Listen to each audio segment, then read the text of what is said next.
Quand il y a un problème politique dans un pays, la CEDEAO réagit rapidement. Sauf que dans le cas de mon pays, le Sénégal, la CEDEAO, on ne l'a pas entendu.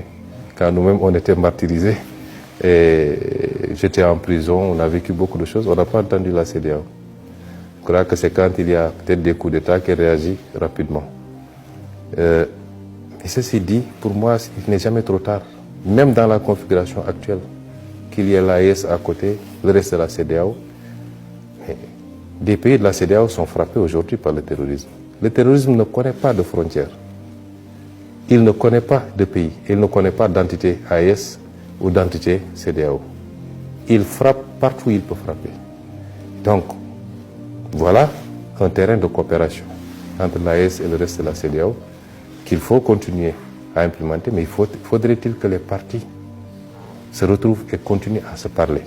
Ce n'est pas la fin du monde que 3 pays aient décidé de s'organiser en confédération. Mais ils sont des pays frontaliers à des pays de la CEDEAO. Il faut que les discussions reprennent, qu'on se retrouve autour des questions sécuritaires.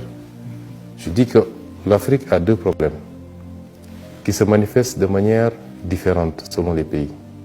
C'est le problème sécuritaire et c'est le problème économique. Dans le cas du Burkina, la difficulté, c'est qu'il faut allier l'impératif du sursaut économique, et je salue tout ce qui est en train d'être fait sur le plan de la révolution agricole, etc., mais l'allier à faire face également à cette menace, ce qui est très difficile.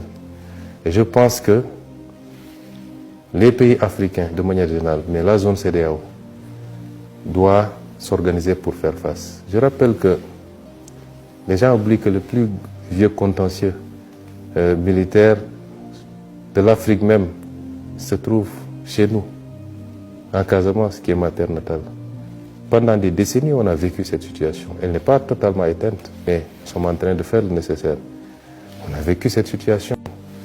On n'a pas eu d'assistance. On n'a pas eu une collaboration qui permettait de faire face. Ça a été très douloureux et très dur pour le Sénégal. C'est pourquoi je comprends aujourd'hui ce que certains pays vivent. Encore que là-bas, c'est moins grave, parce que c'était une revendication localisée. Or, ce à quoi vous faites face n'est pas localisé. Ça n'a pas de territoire.